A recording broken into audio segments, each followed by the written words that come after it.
Let A be 3x3 real matrix whose characteristic polynomial pt is divisible by t square.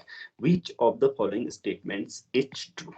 Okay, so linear algebra का question है, दिया गया है कि जो कैरेक्टरिस्टिक पॉलिनोमियल पीटी है, इसने बोला है कि उसके कैरेक्टरिस्टिक पॉलिनोमियल को हम पीटी बोलते हैं, ये टी स्क्वायर से डिविजिबल है, तो टी स्क्वायर का कोई फैक्टर होगी, तो टी स्क्वायर इंटू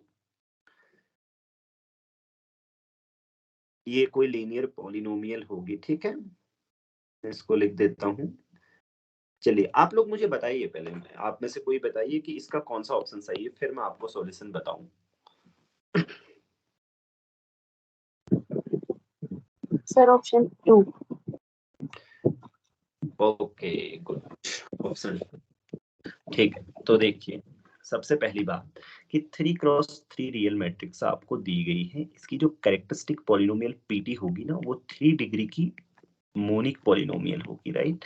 इस तरीके से होगी T A T square plus B T plus C, ये पॉलिनोमियल होगी। इसके दो रूट्स क्या है, रियल है, तो तीसरा रूट नॉन रियल नहीं हो सकता ना। आपको पता होना चाहिए कि कोई भी अगर आपके पास रियल पॉलिनोमियल है, उसके जो नॉन रियल कॉम्प्लेक्स रूट्स होते हैं वो कंजुगेट पेयर्स में होते हैं, राइट। और नॉन रियल के लिए कंजुगेट पेयर्स मतलब अगर ये आपके पास कोई नॉन रियल कॉम्प्लेक्स नंबर है तो इसका कंजुगेट अलग होता है ना नॉन रियल नंबर्स के लिए। जैसे आप ये है आपका ये कॉम्प्लेक्स प्लेन है, नॉन रियल का मतलब इस लाइन को छोड़ दीजिए आप ये, राइट। इस लाइन को छोड़कर जो भी कॉम्प्लेक्स नंबर होता है उसका कंजुगेट अलग होता है ना। जैसे यहाँ पे कोई कॉम्प्लेक्स नंबर है तो उसका कंजुगेट यहाँ होता है, यहाँ कोई कॉम्प्लेक्स नंबर है तो उसका कंजुगेट यहाँ होता है, तो अलग अलग कंजुगेट होते हैं ना। इसका मतलब हुआ कि अगर इसकी उसने बोला है डिविजिबल बाई टी स्क्वायर, अगर डिविजिबल बाई टी स्क्वायर का मतलब हुआ कि जीरो इसका रूट है 2 टाइम्स लाइक दिस, इसको आप ऐसे लिख पा रहे हैं टी स्क्वायर टाइम्स, यहाँ पे एक लीनियर पॉलिनोमियल आएगी। ठीक है, ये तो मतलब हुआ लीनियर पॉलिनोमियल आएगी, वो भी कुछ ऐसी, क्योंकि मोनिक है पॉलिनोमियल तो इसको मैं लिखता हूं टी। इस तरीके से आप फैक्टर कर पाएंगे। आप सभी लोग समझ रहे हैं, इसको मैं लैम्डा लिखता हूँ ये बात। फिर मैं बोल रहा हूं कि जो तीसरी रूट है, दो रूट तो 0 0 आएंगे, 2 बार आएगा 0 रूट, क्योंकि टी स्क्वायर से डिविजिबल हो रही है पॉलिनोमियल। ठीक है, और जो तीसरी आइगन वैल्यू है, मैं तीसरी बोल रहा हूँ काउंटेड मल्टीप्लिसिटी, हाँ मैं 2 बार गिन रहा हूँ 0 को, इसलिए तीसरा बोल रहा हूँ। जो बची हुई रिमेनिंग आइगन वैल्यू है, हो सकता है वो भी 0 हो, ऐसा नहीं है कि वो 0 नहीं हो सकती, लेकिन वो होगी रियल ही, नॉन रियल नहीं हो सकती। नॉन रियल होगी तो फिर कॉम्प्लेक्स कंजुगेट 4 बार आ जाएंगी, 2 बार 0 हो जाएगी आइगन वैल्यू और ऐसे हो जाएगा अल्फा अल्फा बार। ठीक है, ये तक क्लियर हो गया यहाँ तक। तो इसका मतलब जो कैरेक्टरिस्टिक पॉलिनोमियल है वो ऐसी होगी, लैम्डा कहाँ होगा, आर से ही आएगा। तो सीधे सीधे पता चल गया all the eigen values are real. अब सारे ऑप्शंस गलत करने हैं। कैसे गलत करने हैं, तो पहला बोल रहा है eigen space of A for the eigen value 0 is 2 dimensional. ठीक है, अब देखो अगर आप कैसे गलत करेंगे बताइए पहले को, कोई बताना चाहता है कौन सी मैट्रिक्स लेंगे आप?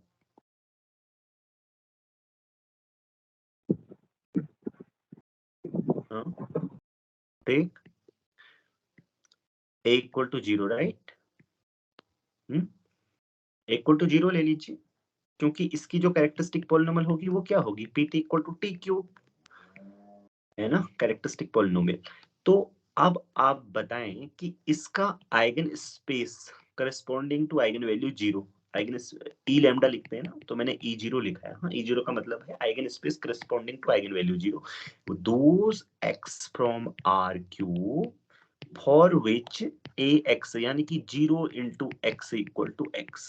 बताइए, ऐसे तो पूरा का पूरा आर क्यूब है, ये कितने डायमेंशनल है, 3 डायमेंशनल है या नहीं, या 2 डायमेंशनल है, तो इसलिए पहला वाला रॉन्ग है। ओके, तीसरा वाला ए क्यूब इक्वल टू 0 ये जरूरी नहीं है, क्यों, इसका मतलब हुआ कि मैट्रिक्स निलपोटेंट है, सारी आइगन वैल्यू 0 हो गई। ठीक है, आपको पता है ना A cube equal to 0 means A is nilpotent, all eigenvalues are 0. Nilpotent, nilpotent matrix की सारी आइगन वैल्यू 0 होती है। हाँ, ऑल आइगन वैल्यूज आर 0, ये आपको पता होना चाहिए। लेकिन ऐसा है नहीं कि आप ऐसी मैट्रिक्स भी ले सकते हैं जिसकी 2 जीरो आइगन वैल्यू हो। इस केस में आप काउंटर करने के लिए क्या लीजिए, take equal to real matrix लीजिए जिसकी 2 आइगन वैल्यू 0 हो, केवल एक आइगन वैल्यू कुछ और हो। देखिए ये नॉट निलपोटेंट है क्योंकि इसकी एक आइगन वैल्यू 3 है ना, तो ये a क्यूब इक्वल टू 0 को सेटिस्फाई नहीं करेगी क्योंकि ये नॉट निलपोटेंट है। निलपोटेंट की सारी आइगन वैल्यू 0 होती है, ठीक है, तो इसलिए ये रॉन्ग हो गया। a इज डायगोनलाइजेबल बोल रहा है ये। अब बताइए अनामिका, चलिए इसका काउंटर कीजिए आप। a diagonalisable 0 0 1 0 0 0 0 0 0 1। ओके, तो 0 1 0 0 फिर 0 0 0 फिर 0 0 1 0 0। How about the 0 0 0? 0 0 1। क्यों ये काम नहीं करेगा?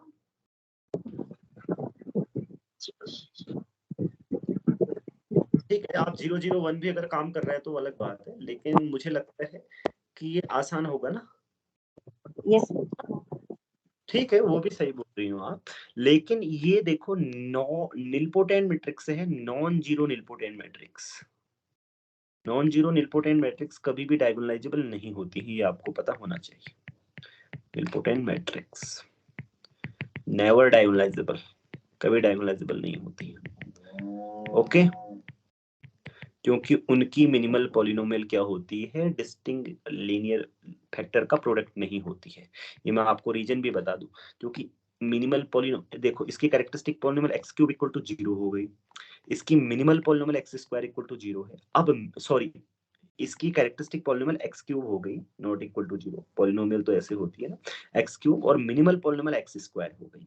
अब जो मिनिमल पॉलिनोमियल आ रही है is not product of distinct linear factors, hence this is not diagonalisable.